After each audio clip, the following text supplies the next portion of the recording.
Jadi kawasan ke semi sakral. Jadi di belakang daripada Gapura Bentar ini adalah kawasan yang semi sakral.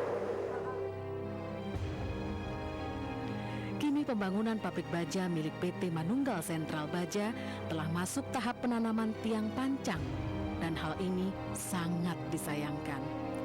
Karena berbagai peninggalan zaman Majapahit, mulai dari Gapura Wiringin Lawang, Candi Tikus, Candi Bojang Ratu, Candi Brahu, tempat pembakaran jenazah keluarga Raja Majapahit, hingga peninggalan lain masih berdiri kokoh dan tersimpan di kawasan ini.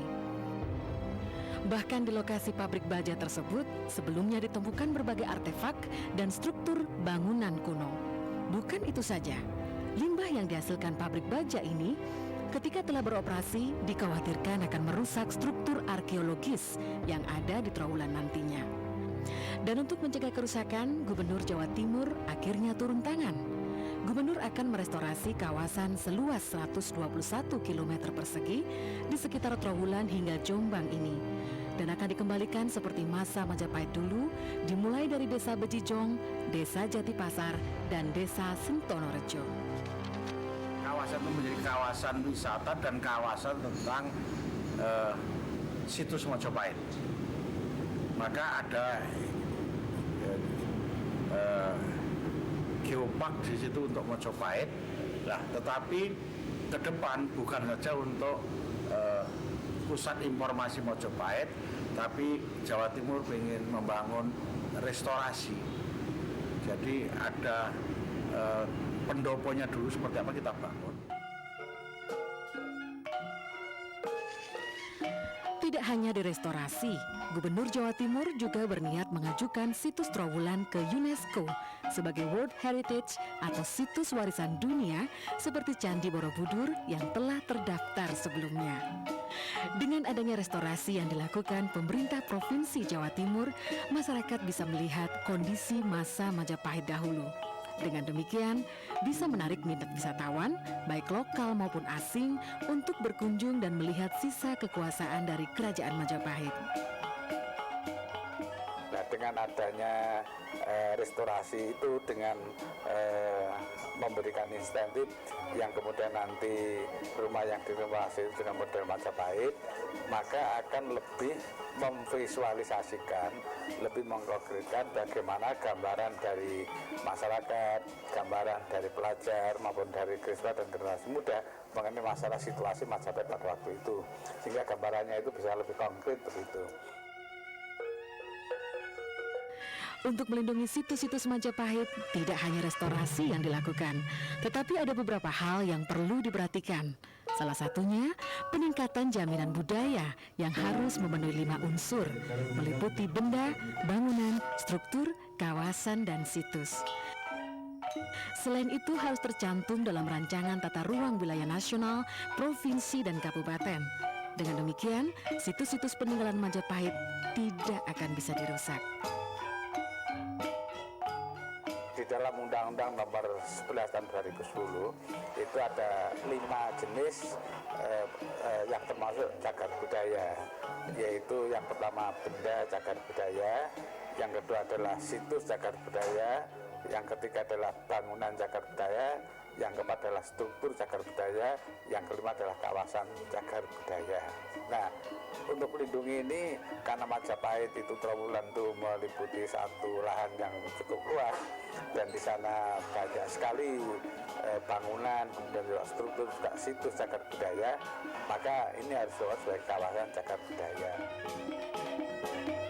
Rencana Pemprov dalam restorasi kawasan Trowulan ini juga mendapat dukungan dari masyarakat. Beberapa warga yang tinggal di sekitar Trowulan merasa senang jika Trowulan segera direstorasi atau dikembalikan ke masa Majapahit dulu. Namun, warga berharap dengan adanya restorasi tersebut tidak akan menghilangkan nilai dari sejarah Majapahit.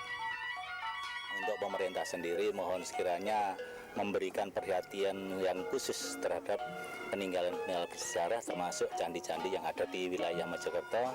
Salah satunya adalah peninggalan Kerajaan Majapahit. Bagus Mbak, asalkan jangan menghilangkan nilai sejarahnya aja. Saudara, inilah Candi Wringin Lawang, salah satu candi di antara candi-candi yang ada di Trowulan, Mojokerto, Jawa Timur. Dan Candi Wringin Lawang ini juga salah satu candi peninggalan situs dari Kerajaan Majapahit. Dan Candi Wringin Lawang ini, saudara, hampir saja terancam punah karena adanya rencana pembangunan pabrik baja yang letaknya tidak jauh dari sini, sekitar 500 meter dari lokasi ini. Dan saudara, kita berharap pemerintah Provinsi Jawa Timur segera merealisasikan restorasi terhadap situs-situs peninggalan Kerajaan Majapahit, dan diharapkan restorasi tersebut tetap tidak menghilangkan nilai dan makna dari sejarah Kerajaan Majapahit.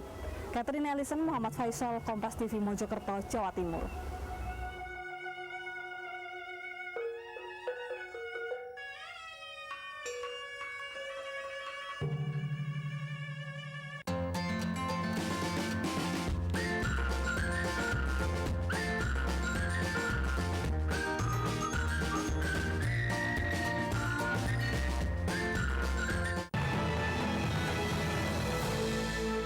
Di media sosial itu ramai sekali momen Pilkada serentak 2018. Kabar duka yang melanda negeri ini, gempa bermagnitudo 7,4 dan diikuti tsunami meluluh lantakan Sulawesi Tengah. Ikuti pembahasan topik yang menjadi hits dan ramai di jagat media sosial. Tagar Save Rio Dewanto pun membanjiri media sosial. Sangat bombastis menurut saya untuk satu topik perbincangan. Kata netizen, setiap Kamis pukul 10:30 malam live di Kompas TV, independen, terpercaya.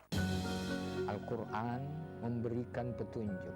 Cari pemimpin yang memiliki jiwa riayah. Karena sesungguhnya hasud, iri, dengki. Tidak suka orang lain bahagia, susah melihat orang lain senang. Bagaimanakah kita mendapatkan berkah dari Allah Subhanahu wa Ta'ala kalau bukan dengan sholat?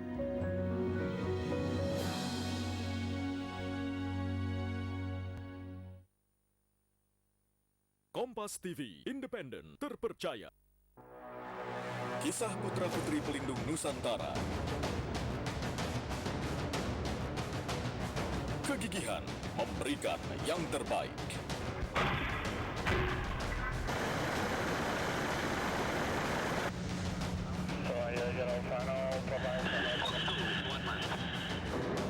Cerita militer setiap minggu pukul 6 petang di Kompas TV. Tadi ada 2 atau 3 kali sempat ditembakkan kembali gas air mata, dan dapat saya ceritakan bahwa memang di sini karena melemparkan sejumlah barang-barang dari arah massa. Jangan provokasi lagi, jangan teman-teman.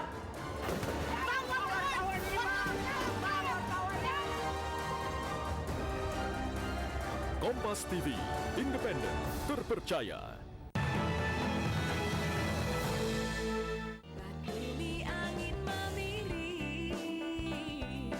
Sejak dulu, Makassar terkenal dengan julukan kota angin memiri. Tetapi bagi para penikmat wisata kuliner, punya julukan lain. Makassar, kota sejuta kuliner, kini disematkan. Ini lantaran ada banyak pilihan kuliner untuk Anda yang berkunjung ke kota Makassar.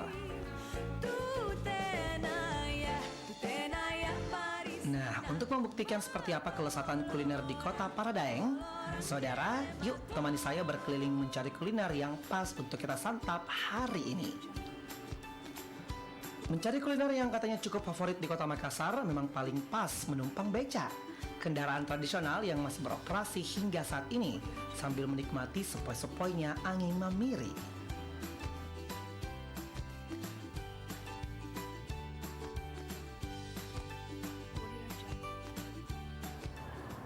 Nah, saudara, baru saja saya berjalan-jalan ke kota Makassar menggunakan beca, yang merupakan salah satu kendaraan tradisional di kota Makassar.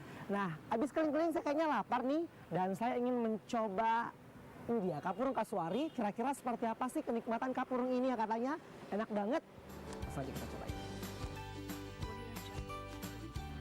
Saudara, saya sudah tiba di rumah makan Kapurung Kasuari, salah satu rumah makan di kota Makassar yang menjadikan kapurung sebagai menu andalan sejak pertama kali dibuka sejak tahun 2003. Saudara, kapurung berasal dari tanah Luwu yang meliputi Kabupaten Luwu, Luwu Utara, Luwu Timur, dan Kota Palopo yang merupakan daerah penghasil sagu di Sulawesi Selatan.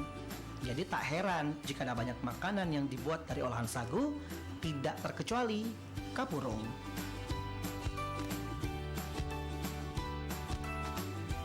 Saudara, perut saya yang lapar sepertinya harus sedikit bersabar karena rasa penasaran saya lebih besar untuk mengintip dapur rumah makan Kasuari ini. Saya jadi ingin tahu apa sih yang membuat kapurung ini begitu digemari. Saya sampai ke ruangan yang tidak begitu besar dan cukup sederhana di bagian belakang rumah makan ini. Tetapi disinilah kenikmatan kapurung diolah hingga siap disantap. Sebelum melihat cara membuat kapurung, kita lihat dulu apa saja bahan yang dibutuhkan untuk membuat kapurung.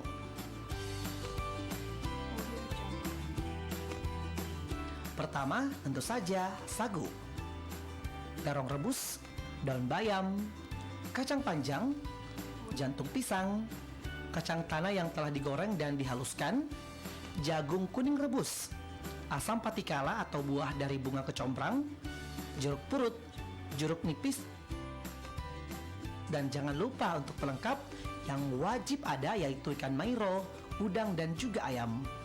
Dan setelah saya berada di dapur kapurung Kasuari dan beginilah kesibukan orang-orang menyiapkan kapurung Kasuari yang pasti enak ya.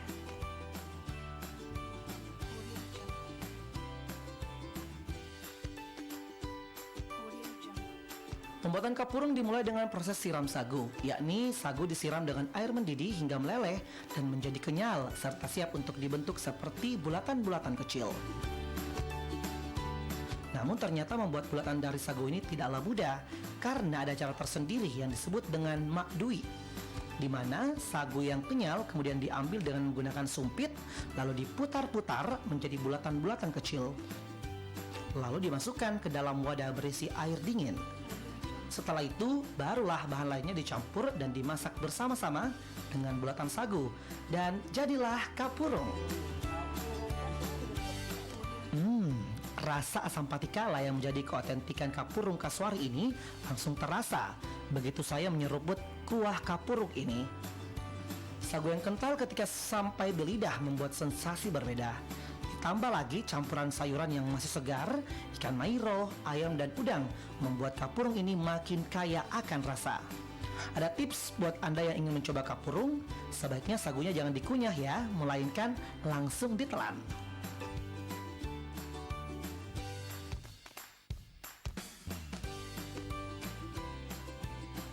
Rumah makan kapurung Kasuari ini kami kelola sudah kurang lebih 4 tahun. Jadi mulai tahun 2012 kami kelola sampai saat ini dan ya syukur masih tetap berjalan dengan baik karena mungkin juga kami tidak terlalu menaikkan harga. Sering sekali ke sini untuk menikmati makanan kapurung yang ada di Jalan Kasuari ini karena rasanya sangat terasa sekali rasanya dan harganya juga sangat terjangkau.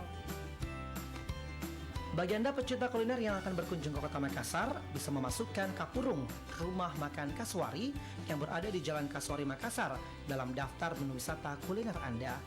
Harganya cukup terjangkau, hanya Rp20.000 hingga Rp25.000 per mangkok saja. Selain itu, ada banyak menu khas tanah Luwu lainnya loh, seperti barobo atau bubur nasi bercampur jagung dan sayuran. Ada juga rempey ikan mairo dan aneka kue olahan sagu yang siap memuaskan Anda saat berkunjung ke kota sejuta kuliner, Kota Makassar. Ini memang kapurung ini rasanya sangat bercampur tapi enak sekali, dan untuk Anda yang ke Kota Makassar wajib untuk makan atau mencoba kapurung Kasuari ini. Dan kita akan berjumpa lagi di episode-episode menarik lainnya di Kompas Nusantara.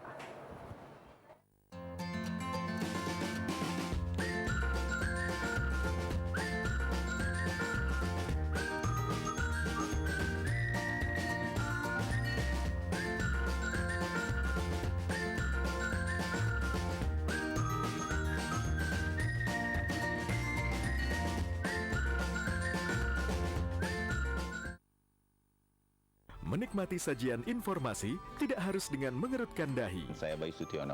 Saya Glory Oyong dan saya Annyeonghaseyo. Tingkatkan kualitas pagi hari dengan ragam pernik bernilai. Ini yang akan menjadi perbincangan di mana nanti Anda bisa juga berpartisipasi aktif. Karena banyak informasi yang akan kita hadirkan dan perbincangan tentu saja. Dalam Sapa Indonesia Pagi, setiap hari pukul 7 pagi. Live di Kompas TV, independen, terpercaya. Muatan berita yang kredibel, mengikuti setiap perkembangan. Pihak yang ingin melakukan klarifikasi data atau membandingkan data, ini bisa membawa datanya ke kami. Mengedepankan independensi. Permintaan revisi itu hanya masalah redaksional saja.